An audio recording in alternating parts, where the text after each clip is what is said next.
por mais um dia na presença dele, amém? Vocês estão animados, tá nem precisando pedir para ficar em pé mais. Tá vendo? Glória a Deus. Vamos orar para que nós possamos louvar o Senhor e dar continuidade ao nosso estudo, né? Mais uma parte da nossa viagem a esse fantástico universo de Romanos. Quem tem sido edificado com a palavra? Amém. Glória a Deus, não há nada melhor do que ser instruído na verdade, porque quando nós somos instruídos na verdade, nós conhecemos o Senhor da verdade. E esse Senhor é que faz a diferença na nossa vida. Amém? Vamos orar. Senhor, nós queremos engrandecer o Teu nome nesta hora, queremos, ó Deus, bendizer a Tua presença neste lugar e engrandecer o Teu santo nome por quem Tu és. Queremos, ó Pai, exaltar a Tua majestade, a Tua soberania, a Tua glória. Queremos, ó Pai, exaltar a Tua bondade. Queremos exaltar, Pai, o fato de o Senhor ser um Deus amoroso, um Deus misericordioso. E também queremos exaltar o fato de que o Senhor é um Deus de justiça. E nesta noite nós estamos aqui para adorar o Teu santo nome. Queremos também bendizer por tudo aquilo que o Senhor tem feito por nós, Pai. Se estamos aqui, se chegamos até aqui com vida e vida na Tua presença, é por causa do Senhor. Até aqui o Senhor nos ajudou, o Senhor não nos deixou ficar para trás, o Senhor tem sido fiel para conosco, Pai, e é por isso que nós exaltamos o Teu santo nome. Nesse dia, Pai, nesta noite, onde nós vamos estudar mais um pouco da Tua palavra, eu oro para que o Senhor abra o nosso entendimento espiritual e revele a nós mais uma parte da Tua verdade. Mas antes, nós queremos exaltar o Teu santo nome. Então vem sobre este lugar e recebe o nosso louvor e a nossa adoração, porque Tu és, e somente Tu és merecedor de receber a honra. Vem e recebe nesta hora, no nome de Jesus.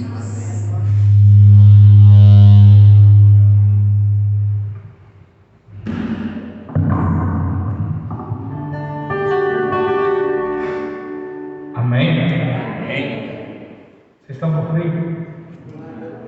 Mas vocês estão bem? Amém. Glória a Deus. A palavra fala que há amigos que são mais chegados que irmãos. E o nosso melhor amigo, eu creio que é Jesus Cristo.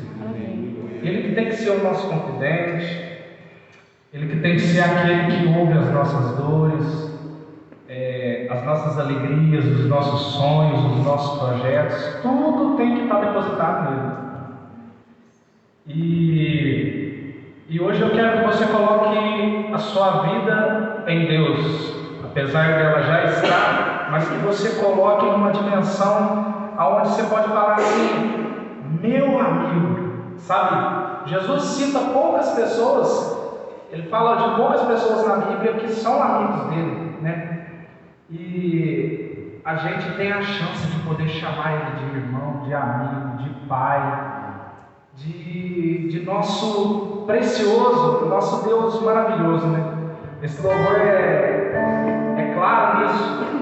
Ele fala exatamente isso: tratar Deus como amigo, tratar o Espírito Santo de Deus como amigo, né?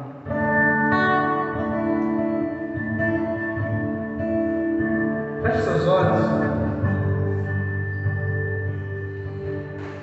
Deixa o Espírito Santo te conduzir a esse louvor.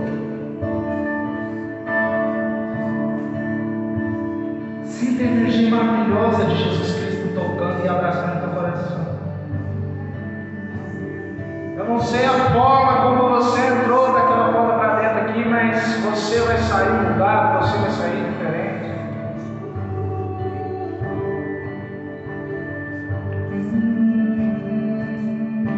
Achei um bom amigo, Jesus do Salvador, escolhido dos milhares para mim.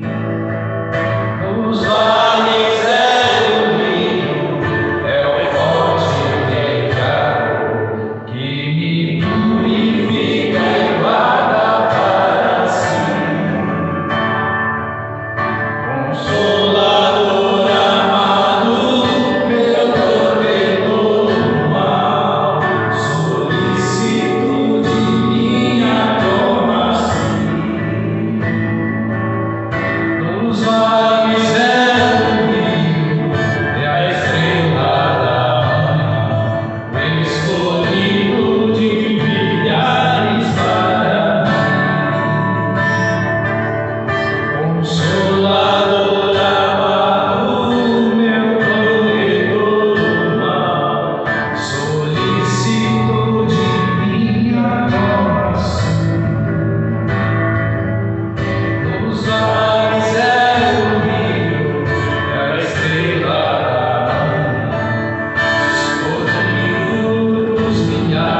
quem estiver com a Bíblia, Romanos no capítulo 2. Romanos no capítulo 2. Hoje nós vamos ler a partir do versículo 17. Romanos no capítulo 2, a partir do versículo 17.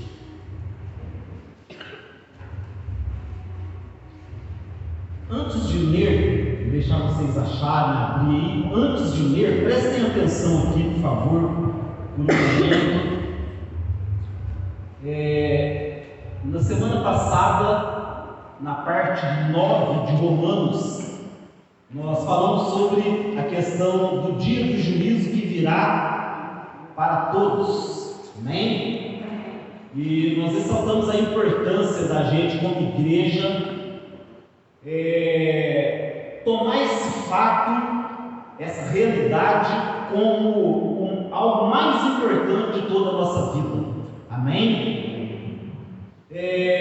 Deus, Ele levantou para si um povo, Ele tem instruído um povo, e Ele tem um propósito através, na vida desse povo e através desse povo. E esse povo é a igreja. Mas Deus, Ele julgará todos por igual. Então nós não podemos, como muitos judeus pensavam, que por ser o filho escolhido de Deus, ou o povo escolhido de Deus, eles estariam seguros e absolvidos no dia da ira de Deus. Mas nós vimos na semana passada que da mesma forma que Deus vai julgar pelas obras os judeus, Ele iria julgar os gentios, e da mesma forma a igreja. Não é porque nós fazemos parte de uma igreja, não é porque nós vamos aos cultos, não é porque nós pregamos, não é porque nós cantamos, mas Deus avalia a nossa conduta e a atitude do nosso coração. Amém? Então é muito importante a gente ter isso como algo mais importante da nossa vida, porque de nada adianta a gente viver uma vida aqui e às vezes dentro da igreja, às vezes até na nossa vida profissional alcançar um certo sucesso, mas quando chegar naquele dia a gente ser encontrado em falta perante Deus. A verdadeira vida de vitória é viver para Deus. O verdadeiro sucesso, a verdadeira vida de sucesso é viver temendo a Deus. Agora, o que eu quero que vocês entendam é que o pregador, o pastor, ele tem um compromisso, ele tem uma missão de instruir a igreja na verdade, instruir na palavra da verdade, para que o povo seja alimentado e saiba a verdade e tenha as suas vidas transformadas através da verdade. Em relação a colocar essa verdade em prática, o pregador e o pastor não tem o poder de fazer com que o povo faça isso. Ele só pode ministrar, ele tem que ter esse cuidado, esse compromisso de ministrar a verdade, de instruir na verdade e esperar que quem vai fazer a obra é o Espírito Santo. Somente o Espírito Santo tem o poder para convencer agora aquele que desejar ter sua vida transformada. Amém? Amém. De nada adianta a gente ouvir a instrução. Cada vez que eu subo aqui para ministrar, eu tenho que ter um cuidado com a minha própria vida. Você precisa ter esse cuidado também, porque de nada adianta você ouvir e as coisas na sua vida não mudar, não for transformar, você continuar agindo da mesma forma, tendo as mesmas atitudes. Então nós já vimos a consequência que isso vai ter na vida individual de cada um de nós. O que Deus deseja é que nós possamos viver para Ele, ter uma vida abençoada de acordo com a vontade dEle, e que quando o nosso dia, como nós cantamos, quando o nosso tempo aqui findar, nós possamos ter uma vida eterna com Ele nos céus. Amém? É esse que é o propósito. Então vamos ler, hoje nós estamos então na parte 10, na parte 10 de Romanos, e nós vamos falar sobre propósito, privilégio e também a respeito de hipocrisia. A partir do versículo 17, diz assim: olha, tu que leva o que tens por sobrenome judeu, e te fundamentas na lei, e te glorias em Deus, tu que conheces a vontade de Deus e aprova as coisas excelentes, porque é instruído pela lei, tu que estás certo de que foste chamado para servir os cegos, luz para os que estão nas trevas, mestre dos ignorantes, professor de crianças, porquanto tem na lei a expressão maior do conhecimento e da verdade. Pois então, tu que tanto ensina a outros, por que não educas e ensinas a ti mesmo? Tu que pregas que não se deve furtar e furtas? Tu que ensinas que não se deve cometer adultério, mas adulteras? Tu que abominas os ídolos, mas me roubas os templos? Tu que te orgulhas da lei, desonras a Deus, desobedecendo a própria lei? Pois como está escrito, por vossa causa o nome de Deus é blasfemado entre todos os povos. Coloca a mão no seu coração e ora assim: Deus, já que eu estou aqui, me transforme pelo poder criar nessa palavra. Em nome de Jesus. Para que nós possamos entender um pouco mais claramente esse texto, nós precisamos voltar um pouco mais atrás na Bíblia, mais precisamente em Gênesis, no capítulo 12, na chamada de Abraão. Deus, ele um dia, por alguma razão, nós não sabemos qual, Deus poderia ter escolhido qualquer outro, né? Mas ele escolhe Abraão. E não é como Deus escolheu Noé, porque quando Deus escolheu Noé, Deus encontrou em Noé um homem justo, diferente daquela geração. Mas Abraão, dizem os estudiosos e acreditam os estudiosos, era um homem que vivia longe de Deus, separado de Deus, na idolatria. Mas por alguma razão, Deus se revela a Abraão como Deus verdadeiro. E Deus faz uma chamada a Abraão e faz uma promessa a Abraão. Todos nós conhecemos a história, né? Que Deus chama Abraão, manda ele sair da terra dele, da sua parentela. Mas Deus ele faz uma promessa preciosa para Abraão: você vai ser tu uma bênção, eu vou engrandecer o teu nome, eu vou fazer com que a tua descendência seja como a areia do mar. Mas o mais importante é que Deus ele está se revelando como Deus verdadeiro a Abraão, e que a partir de Abraão Deus levantaria para ele um povo que seria chamado Israel, e que através desse povo um dia Deus iria enviar o Messias, o Salvador, aquele que haveria de vir ao mundo para salvar o povo dos seus pecados. E Deus fala, o propósito de Deus ao fazer isso é que Abraão, através dele, o povo de Israel pudesse fazer com que o nome de Deus fosse conhecido das outras nações, do restante da terra. Então Deus chama Abraão, fala: Abraão, a partir de você, eu vou formar um povo, o povo de Israel, e esse povo vai ter a missão de levar o meu nome às demais nações, para que eles também sejam salvos. E eu vou, através de vocês, através da tua descendência, um dia virá o Messias, que será o Salvador de todo o povo. E um pouco mais tarde, Deus dá uma legislação para esse povo através de Moisés.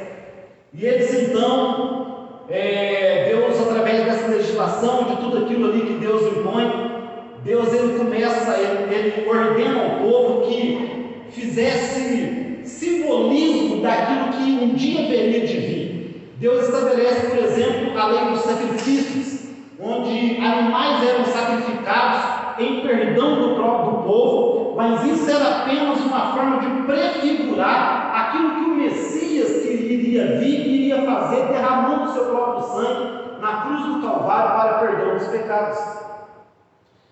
E quem entendeu isso no Velho Testamento, quem entendeu isso no meio do povo de Israel, porque a partir de um determinado tempo, a maioria não entendeu, eles então puderam ver que não era o sacrifício em si que salvava, não era o perdão dos pecados, não estava no derramamento do sangue dos animais, mas o perdão do pecado, a remissão, a salvação, ela viria no Messias que um dia iria se manifestar.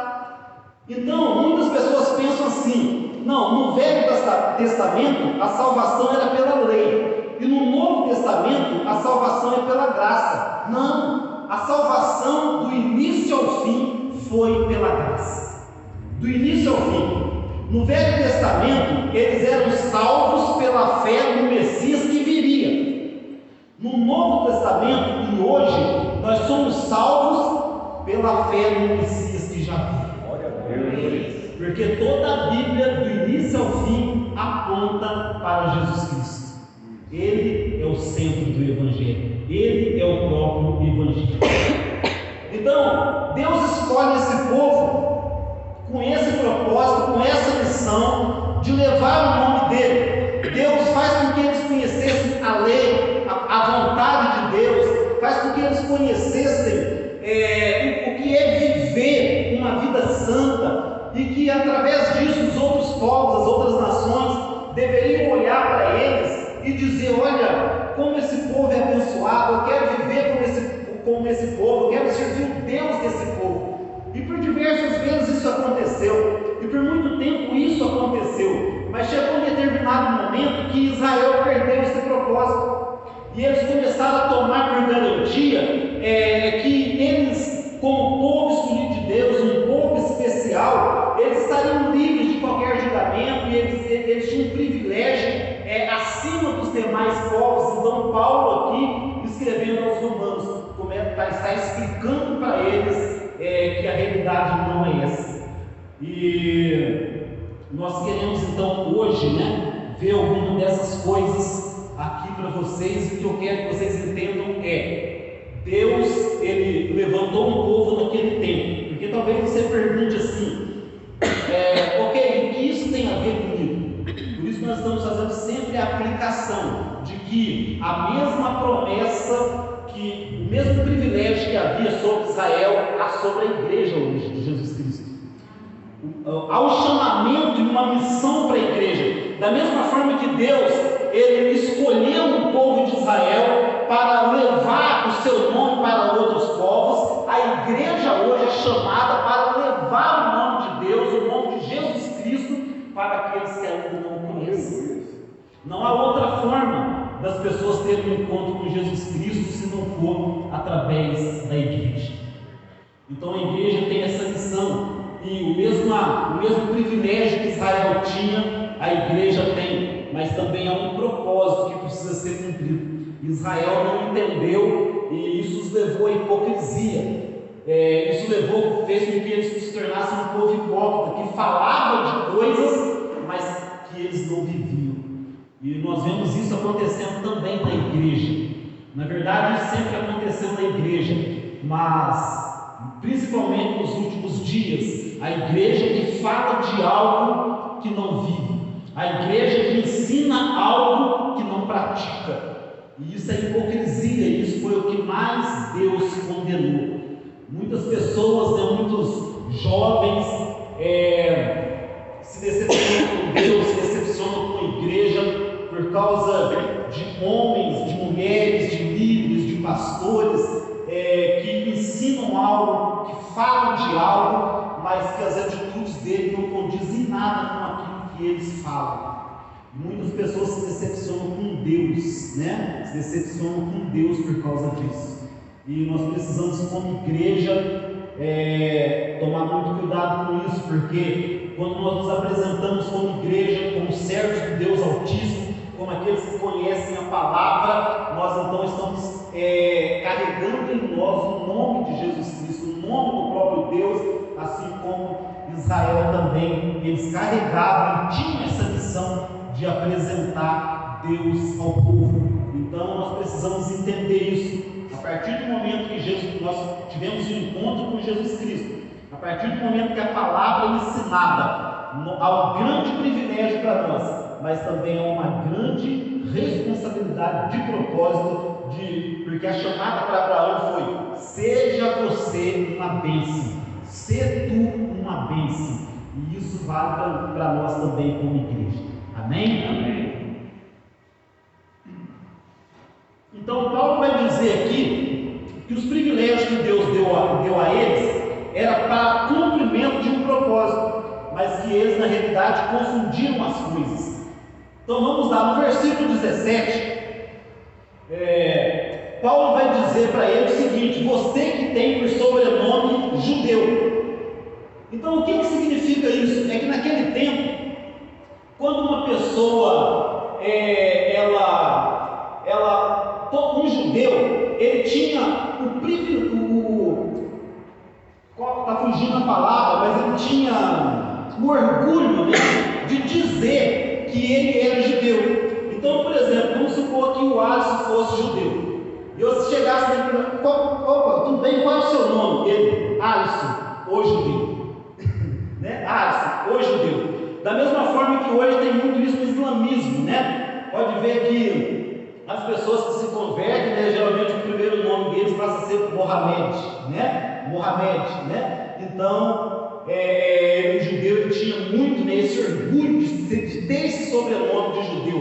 Mas o que significava ser judeu? Judeu era uma pessoa, alguém que fazia parte da tribo de Judá, a tribo mais proeminente de Israel, onde ficava Jerusalém, onde era o centro da adoração. Era o povo a quem Deus deu a ele a revelação especial. Era o povo que Deus se revelou de uma forma especial a eles. Da mesma forma que nós, como igreja, Deus deu a nós essa revelação especial chamada Evangelho.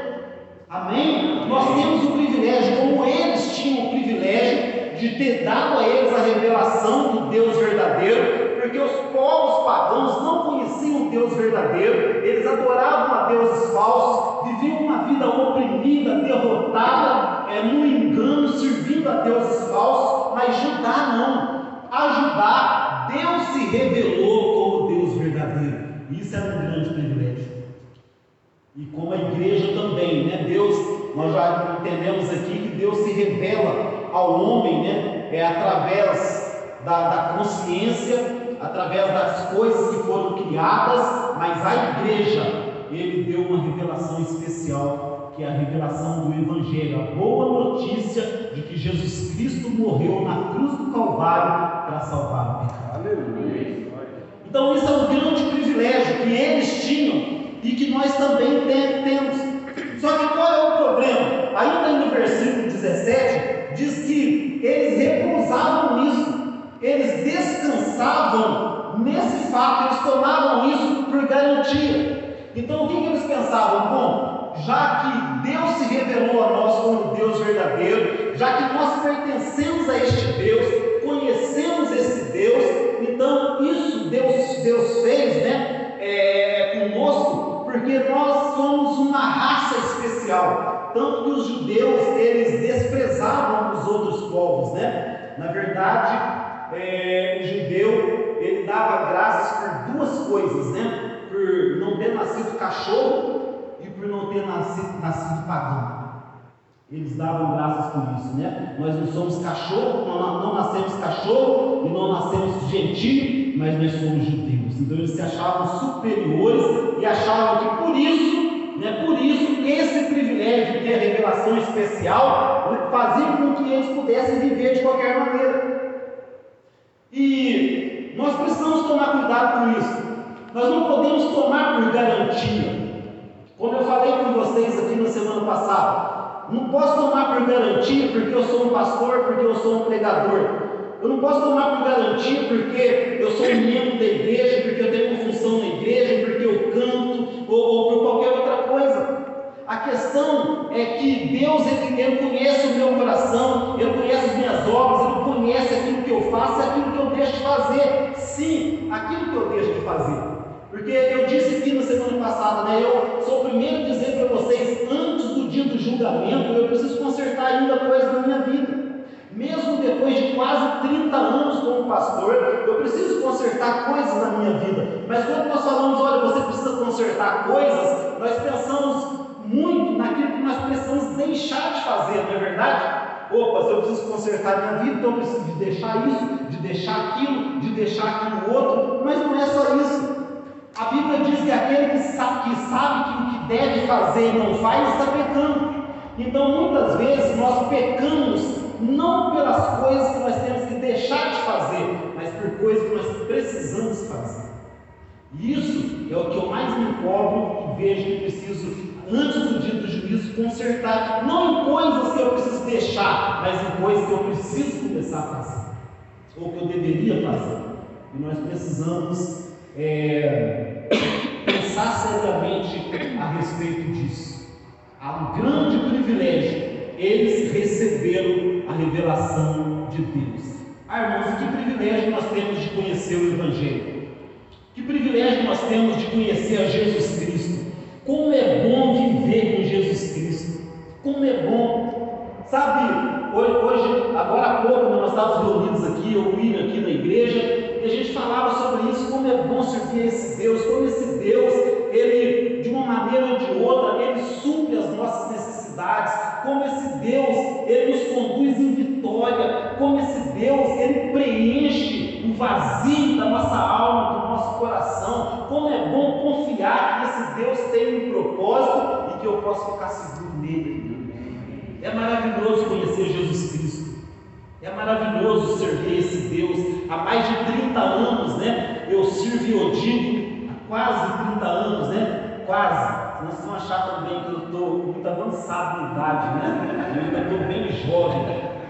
Mas há quase 30 anos que eu sirvo a esse Jesus Cristo, e eu digo para vocês, ele nunca me decepcionou, pelo contrário, ele tem me feito viver de uma maneira grandiosa, mesmo no meio das dificuldades. Louvado seja o nome dele, que bom ter recebido essa revelação de Jesus Cristo. As pessoas que ainda não receberam, que ainda não conhecem, precisam conhecer, e vão conhecer através da igreja. Amém. Através de mim, através de glória você. a Deus. No versículo 18, vai dizer do privilégio que eles têm de conhecer a vontade de Deus, porque diz assim: tu que conheces a vontade de Deus e aprovas as coisas excelentes, porque é instruído na lei. O que Paulo está querendo dizer? Lembremos, né, que Paulo aqui está estabelecendo um diálogo, já expliquei isso, né, gente? Um diálogo com um judeu imaginário, porque ele está escrevendo para Roma, ele vai visitar Roma, e ele sabe os questionamentos que ele vai receber quando ele chegar em Roma.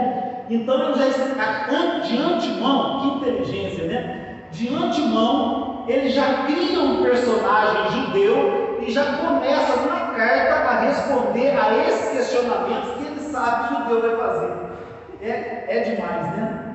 É demais. Então ele está aqui usando essa figura de linguagem chamada de diatribe, né? Que é quando você cria um personagem e estabelece um diálogo com aquele personagem imaginário. É isso que Paulo ele está fazendo, né? E aí Paulo fala: olha, vocês conhecem a vontade de Deus. Isso é um grande privilégio, conhecer a vontade de Deus. Amém?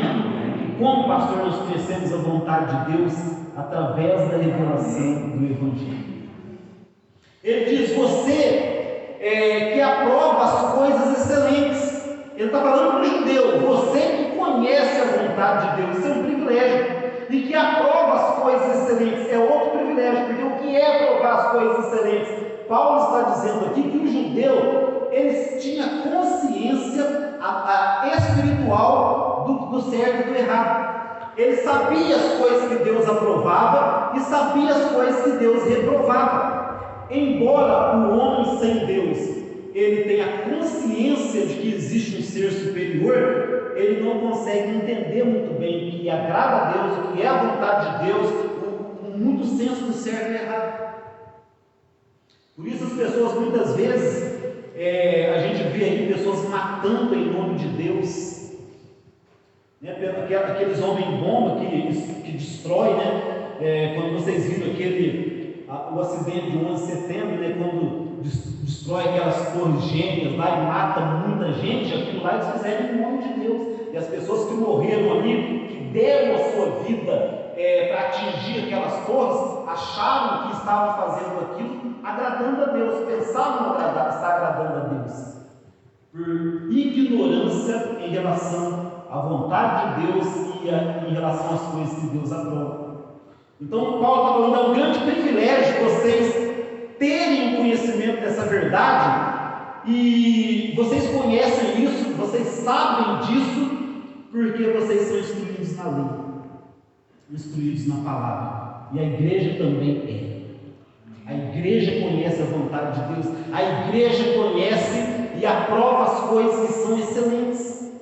A igreja aprova aquilo que Deus aprova, porque conhece a palavra, e a igreja reprova aquilo que Deus reprova, porque conhece a palavra de Deus.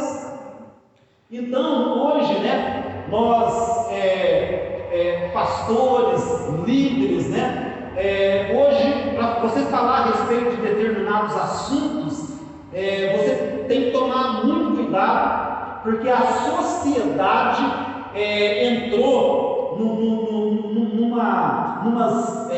apropriou-se de algumas ideologias que são totalmente contrárias àquilo que é a vontade de Deus, mas eles pensam que não, que isso é expressão de amor ao ser humano que Deus criou.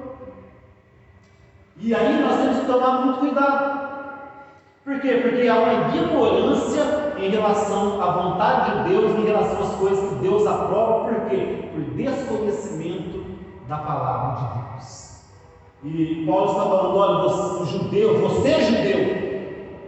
tem o privilégio de conhecer a vontade de Deus e saber o que Deus aprova, porque você é instruído na lei, você é instruído na palavra, e a palavra diz o que Deus aprova e diz também o que Deus aprova.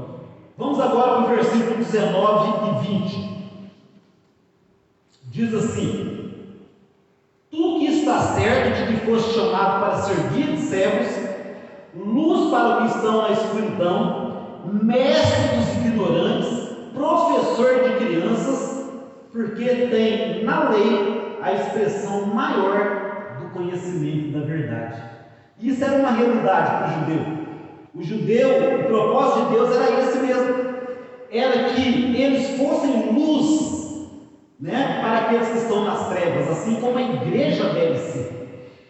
É que eles realmente instruíssem, porque aqui Paulo fala, você está certo de que você tem o conhecimento da verdade, realmente Deus deu a vocês a verdade, vocês realmente conhecem a verdade, vocês foram instruídos nisso, e Deus chamou vocês para instruir os ignorantes. Que ignorantes aqui? Os ignorantes a respeito da vontade da palavra de Deus.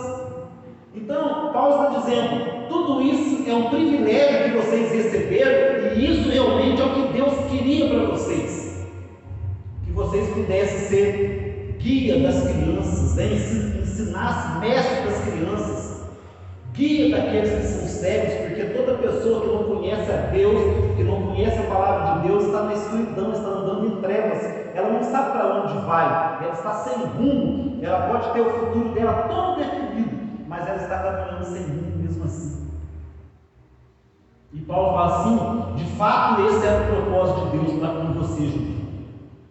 Só que aí eles pensaram que Deus tinha feito isso com eles porque eles mereciam, porque eles eram superiores aos outros povos.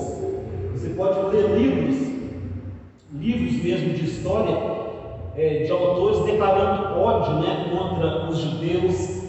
Você vai ver na história muito massacre contra os judeus, e muitos pensam assim, não, isso é só porque ele é o povo de Deus. Isso é apenas uma parte da verdade, apenas uma parte da verdade, porque os judeus eram muito odiados também por essa superioridade, por achar que só eles eram bons. E você vai ver livros de autores declarando ódio contra esse povo, que se acha superiores a todo mundo. Então eles achavam, Deus nos escolheu porque nós merecemos. Não, Deus havia escolhido a eles pela mesma maneira que nos escolheu, pela sua graça. Não é que eles mereciam, não é que eles eram melhores ou superiores que ninguém, é que Deus, na sua graça, os escolheu. E aí então, o que foi que eles fizeram com isso, com esse privilégio? Eles usaram isso para a sua própria condenação. Usaram para a sua própria condenação. No versículo 21, na parte A, Paulo então vai trazer uma exortação geral, quando ele diz assim: pois então o que, gente? Tudo isso que Paulo falou aqui, Paulo falou dos privilégios, não falou? Falou de todos os privilégios deles aqui, né? Listou tudo aqui.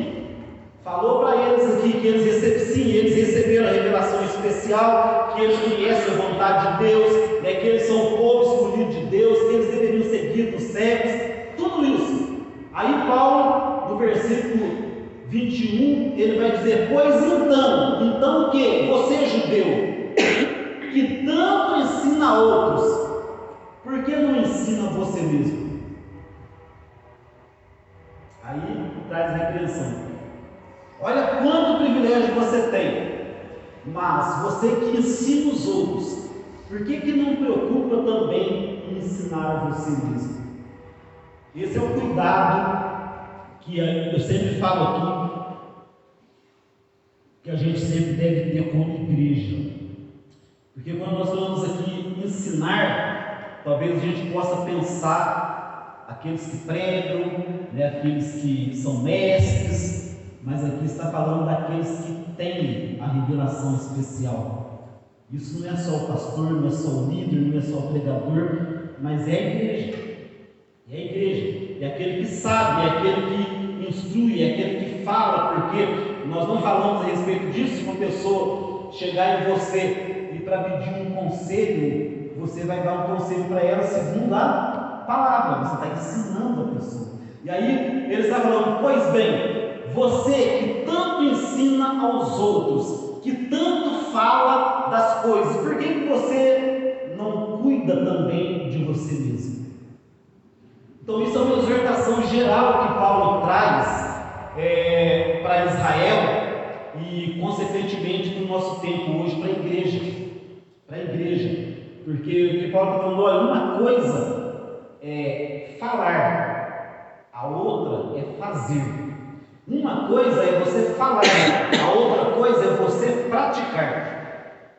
São as suas atitudes. Uma coisa é você conhecer a palavra, outra coisa é você colocar a palavra em prática, porque o conhecer, judeu, não vai te trazer salvação, mas sim o praticar, porque no dia do juízo, nós falamos na semana passada, lemos, Deus vai julgar cada um segundo o seu procedimento. Segundo é como você tratou a Deus, como você tratou o seu próximo e como você tratou a si mesmo. É baseado nisso que Deus vai julgar. É baseado nas obras. E aí, lembra da explicação que eu dei, né? Quando nós falamos obras, não estamos falando que há obras por si só salvam, mas que aquele que recebeu a salvação pela fé na graça de Deus e recebeu Jesus Cristo, ele então vai produzir obras dignas de arrependimento, de vida transformada.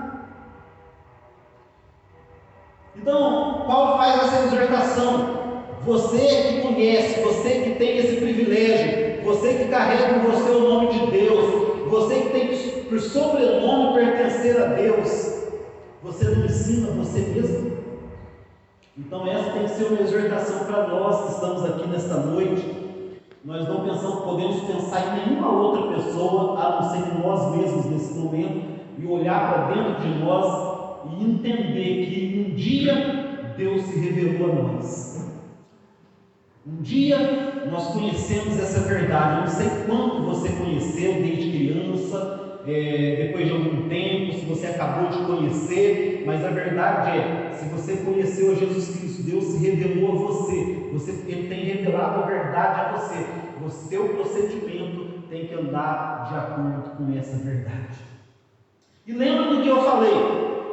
A diferença de testemunho e de caráter. Porque testemunho, e eu tenho que ter um bom testemunho, é aquilo que eu mostro para vocês que eu sou. Mas verdadeiramente sou.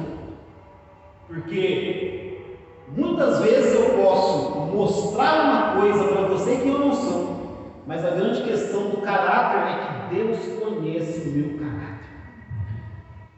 Você pode me conhecer por aquilo que eu falo, por aquilo que eu me apresento ser, mas Deus me conhece no secreto, Deus me conhece quando eu estou sozinho, Deus, em todos os lugares que eu vou, Deus está me vendo, porque nós citamos aqui o Salmo 139, se eu desço no mais profundo do abismo, lá tu estás, Senhor, e se eu subo no mais alto dos céus, lá o Senhor está também, não há como fugir do Senhor. Então Deus me conhece no secreto.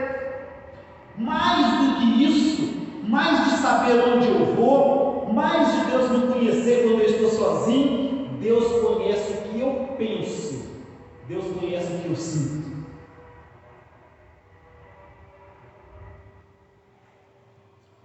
Então Paulo traz essa exortação geral, porque eu penso, se a igreja de hoje tem dificuldade com testemunho, quem dirá com o caráter? E Paulo, ele cita aqui, nessa lista, ele cita 3 práticas em particular, na parte B do versículo 21 e no versículo 22. Então ele diz assim: tu que pregas que não se deve furtar, furtas. Tu que ensinas que não se deve cometer adultério, mas adulteras. Tu que abominas os ídolos, mas me roubas os templos. Então ele cita aqui 3 pecados em si, mas não que esses pecados, que os pecados fossem só esses, dentro da lista de 21 que Paulo já trouxe anteriormente, mas ele enfatiza esses 3 aqui, talvez por isso ser uma prática que ficava muito em evidência naquele tempo: a desonestidade, o adultério e a idolatria. Primeiro ele fala, tu que ensinas que não deve furtar e furtas. Por quê? Porque os judeus sabiam, não furtarás, você não deve roubar, é transgressão contra a lei de Deus você roubar. Mas eles tinham uma fama de ser desonestos quando faziam o negócio. As pessoas até hoje, em alguns lugares, um tempo atrás, tem que tomar cuidado. Se você for fazer negócio com um judeu, tem que tomar cuidado. Tem que tomar cuidado com o judeu, para fazer negócio com o judeu. Então, havia uma prática de desonestidade. Por favor, quando eu falo aqui judeu, eu quero que vocês entendam que Paulo aqui, da mesma forma que eu estou falando, Paulo está falando de uma maneira geral, entende? Da mesma forma que nós podemos falar a respeito da igreja, havia muitos judeus que não haviam se corrompido, havia muitos judeus, que não tinham práticas erradas, assim como na igreja você vai encontrar pessoas de todos os jeitos, entende? Mas Paulo está falando de uma forma geral. Então, você que prega que não se deve roubar, que não deve ser desonesto, mas você é desonesto? Você que fala que não deve roubar, que conhece a lei que diz que não deve roubar, mas nos seus negócios você é desonesto, você faz coisas com desonestidade, você procura levar vantagem sempre sobre o próximo. O brasileiro é bom nisso, O brasileiro é bom de querer levar vantagem em tudo, e muitas vezes esse levar vantagem é desonestidade. Mas você prega que não deve roubar, você ensina que não deve roubar, mas você age com desonestidade.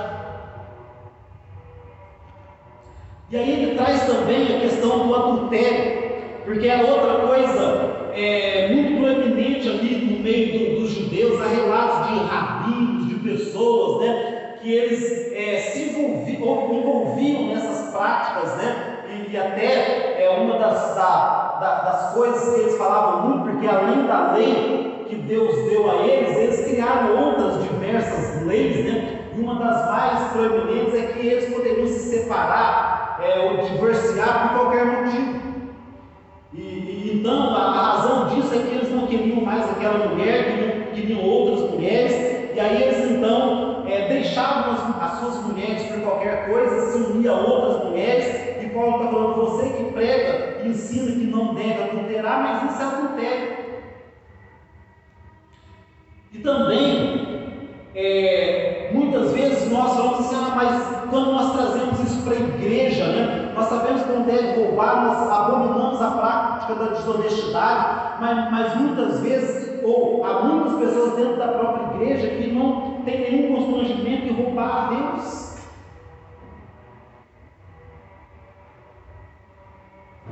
E como nós roubamos a Deus? Cansamos de ensinar Malaquias aqui, né? Roubará o homem a Deus, e no que vocês me roubam, os dias do oferta. Mas roubamos do próprio Deus e queremos dizer, não, eu conheço a palavra, e a palavra diz que não se deve roubar, eu sou uma pessoa honesta.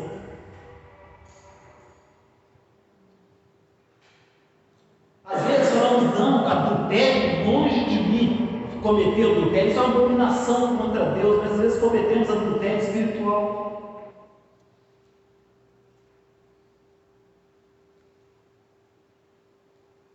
Quando trocamos Deus por qualquer outra coisa.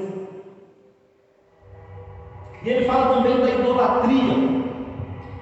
E é importante também dizer aqui, né, quando ele fala, olha, tu que abominas os ídolos, ou abominas a idolatria, mas rouba os templos. Por que isso aqui? Porque o judeu, ele tinha costume, né, ele condenava os outros povos por causa da idolatria. Mas o que eles faziam?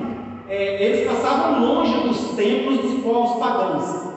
Mas quando eles tinham alguma guerra e eles venciam esses povos pagãos, o que eles faziam? Eles entravam nos templos e saqueavam os templos e roubavam os ídolos. E os utensílios ali preciosos, de prata, de ouro, entende? Então o que acontece? Ali tinha, dentro dos templos, em cada templo tinha talheres, pratos caríssimos, talheres de ouro, de prata, objetos, né, imagens feitas de ouro, tudo muito caro, pedras preciosas. Objetos feitos de pedras preciosas, tudo usado para a idolatria. E o judeu falava, isso é abominação contra Deus. Mas quando eles saqueavam, quando eles venciam uma guerra, aí eles entravam nesses templos e roubavam aquelas coisas ali. Então Paulo falou, você diz que não deve idolatrar, mas vocês estão roubando o templo e a idolatria está dentro do coração de vocês. Vocês estão servindo ao outro Deus, chamado Mamon, porque isso é a avareza, amor é o dinheiro. Porque vocês deveriam deixar isso para lá, deixar esses templos para lá, passar longe deles. Mas vocês entram e saqueiam, por quê? Porque vocês criticam eles de idolatrar, mas a idolatria está dentro do coração de vocês. Vocês são apegados à riqueza. E isso é verdade também hoje, no meio do povo de Deus. A grande questão, o que nós temos visto hoje, né, de uma parte, né, uma pequena parte, viu gente, da igreja de Jesus Cristo se tornou comércio. Uma pequena parte, por favor, não generalize. A maioria, 99% dos pastores das igrejas, né, são igrejas que estão tentando servir a Deus, que estão levando Deus a sério, mas existe uma porcentagem de líderes que se corromperam e que o dinheiro subiu a cabeça deles e que eles comercializaram a fé das pessoas. Mas não generalize, porque isso fica muito em evidência na televisão, porque as igrejas com muito dinheiro crescem e ficam em evidência, e aí as pessoas olham e pensam que é tudo assim, mas a maioria, né, das igrejas são igrejas humildes, pastores humildes, né, homens e mulheres de Deus que batalham para poder levar a verdade para as pessoas. Mas isso está acontecendo nesse tempo, a comercialização da fé, porque a idolatria está no coração. O servir ao Deus Mamon, o servir ao dinheiro, está no coração de muitas pessoas, ainda que estejam dentro da igreja. E aí Paulo fala, vocês ensinam que não deve idolatrar, mas os ídolos estão no coração de vocês. E qual é o resultado disso então? Os judeus que eram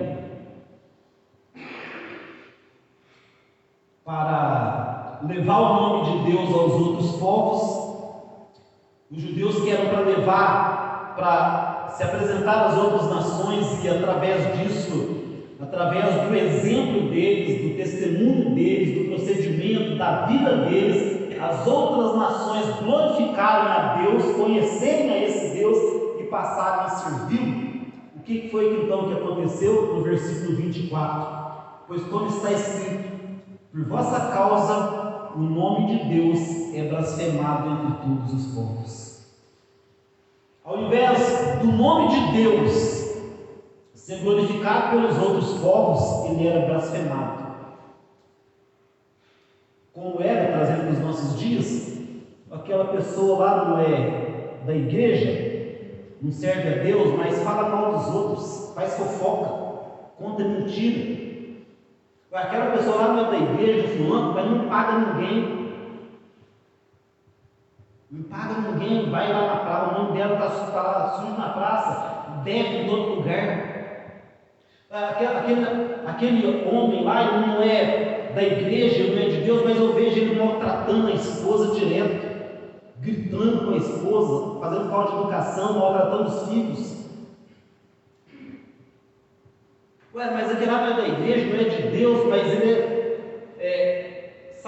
anda aí cobiçando a mulher dos outros, mexendo, assediando a mulher que é dele.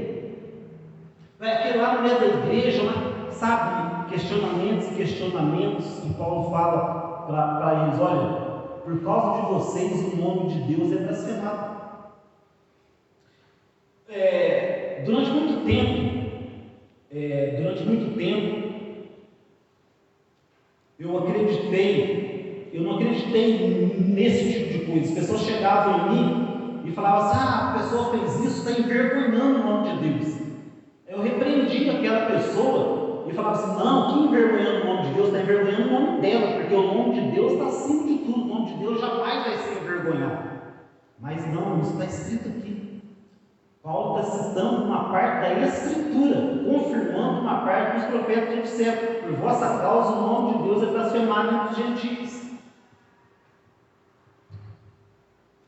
Porque uma coisa é uma pessoa normal, uma pessoa que não conhece a Deus, praticar uma coisa errada.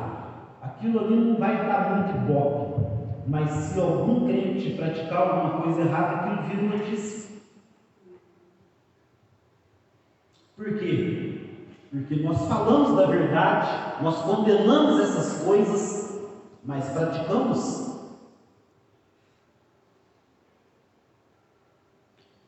E aí é o que nós falamos na semana passada: Deus vai julgar cada um segundo o seu procedimento.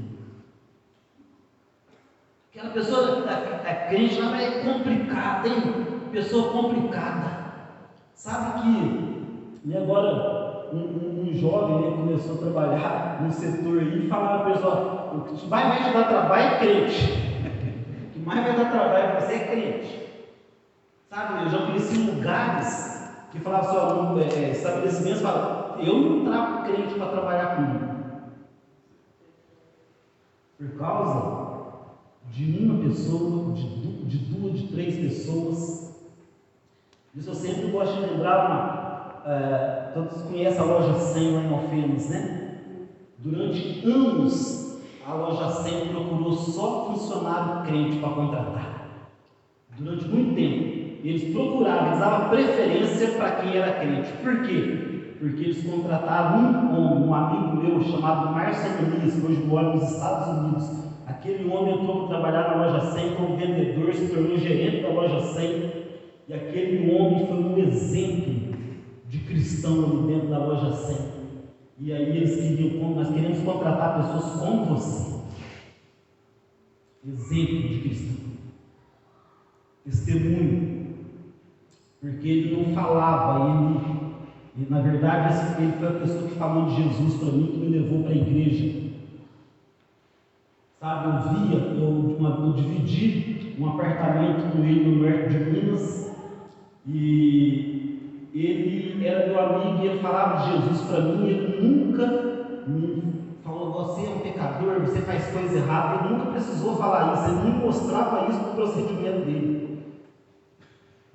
Ele vivia, o lado dele no apartamento era só amor e paz. O meu lado cainês no apartamento era só brinco e gritaria. Aí eu olhava e falava, não é possível.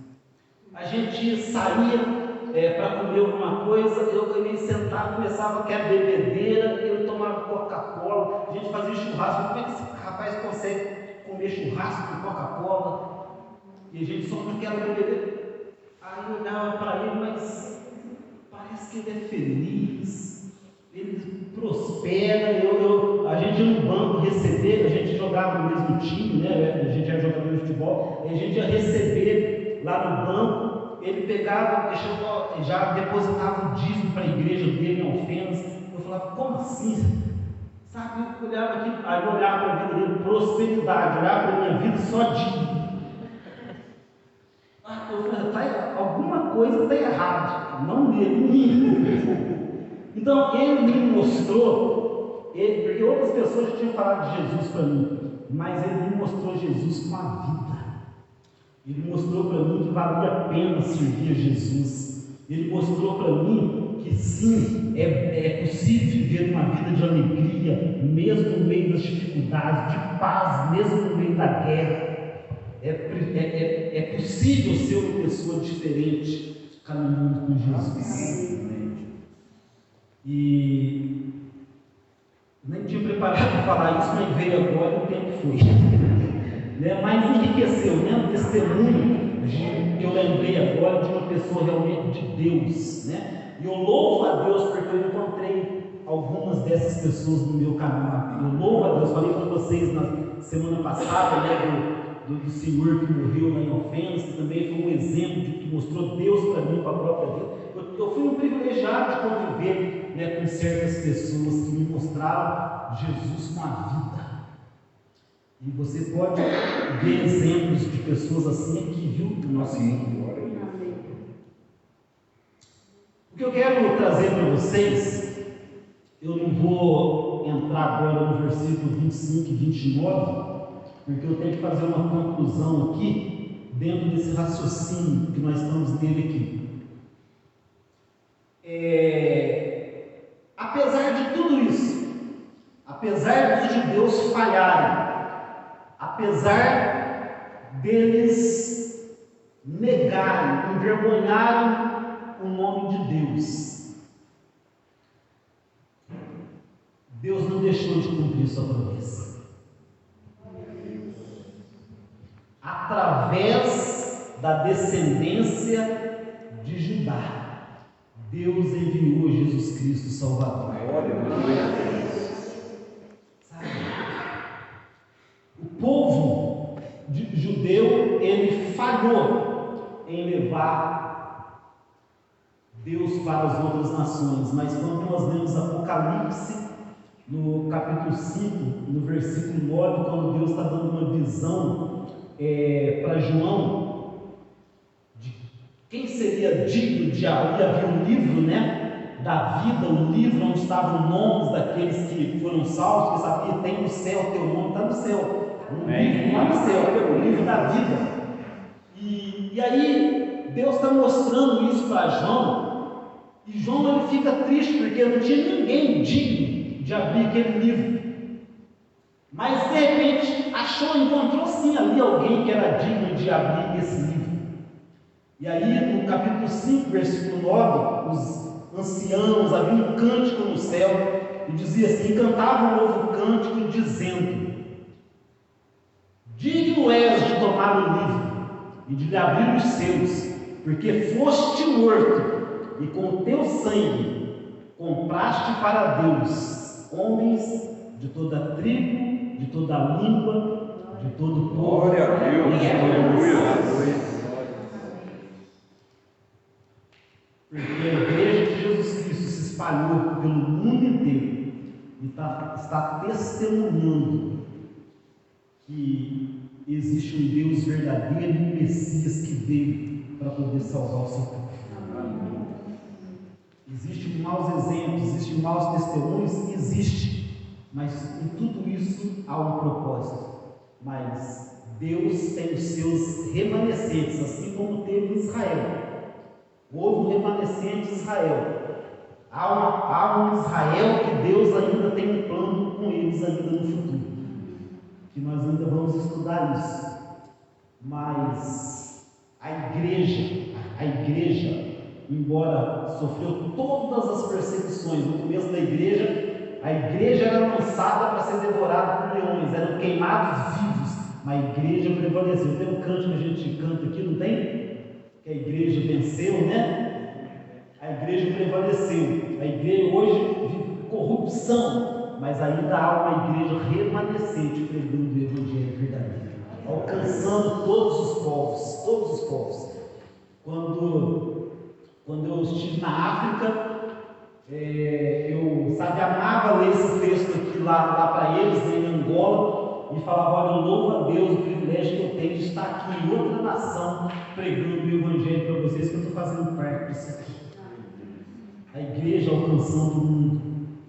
E isso também para confirmar o que está em 2 Timóteo 2,13, que muitas pessoas confundem também, que diz assim: se formos infiéis, ele permanece fiel, porque não pode negar a si mesmo.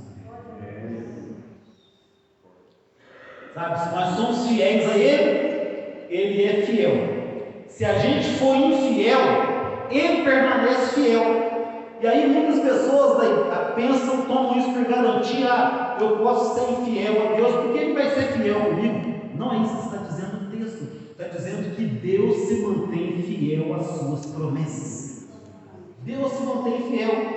Ele prometeu salvar todo aquele que pela fé receber Jesus Cristo, e essa é uma promessa. Ele permanece fiel nisso. Se eu não quero, ele permanece fiel, ele vai salvar aqueles que querem. Amém. Porque ele não pode negar a si mesmo, ele não volta atrás nas suas promessas. Ainda que Israel o abandonou, quando diz, né, em João 11, né? Em João 11, ele veio para o que era seus, mas os seus não receberam. Mas ainda assim ele veio, e a todos os que receberam, deu-lhes o poder de serem feitos filhos de Deus, a saber, aos que creem no seu nome. Amém. Ou seja, eu e você. Amém? Você pode dar um aplauso ao Senhor?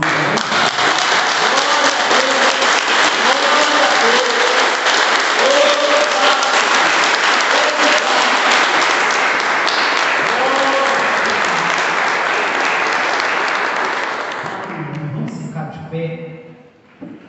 Oh, aleluia. Esse é o verdadeiro avivamento, viu? Quando você está sentindo aí teu coração queimar por causa da palavra, esse é o verdadeiro avivamento que está vindo sobre a tua vida. Amém. Nós te louvamos, Senhor, pela tua palavra. Te louvamos por esse privilégio. Não nos deixe cair na hipocrisia, Senhor. Não nos deixe usar mal esse privilégio, mas que o Senhor possa a cada dia cumprir esse propósito maravilhoso que o Senhor tem com a igreja, com a minha vida, com a vida de cada um de nós. O Senhor nos deu o privilégio de termos uma revelação especial, de conhecer a tua vontade, de ser uma bênção, ó Deus, para as outras pessoas. Não nos deixe cair na hipocrisia, não nos deixe tomar por garantia, mas que nós possamos a cada dia mudar o nosso procedimento, santificar a nossa vida, voltar o nosso coração para o Senhor, para que o Senhor confirme e complete a boa obra que um dia o Senhor começou nas nossas vidas. Eu oro por isso no poder do nome de Jesus. Amém. Amém. Queria só avisar, no sábado os jovens vão estar indo no culto em Alterosa, né? Então vocês acompanham lá no grupo de jovens, tá? Que o culto vai ser em Alterosa. Domingo é dia de Santa Ceia e nós vamos estar aqui reunidos. É 6h30, não 7h30. Lá vai começar às 6h30. O culto sábado lá é 6h30. E domingo o culto na igreja de Santa Ceia, 6h30. Deus abençoe vocês, Deus abençoe os jovens aí, viu? Deus abençoe vocês que estão vindo pela primeira vez. na quarta, né? Porque eu já tinha vindo no sábado, tá? Deus abençoe muito. Primeiro, seu irmão, papai.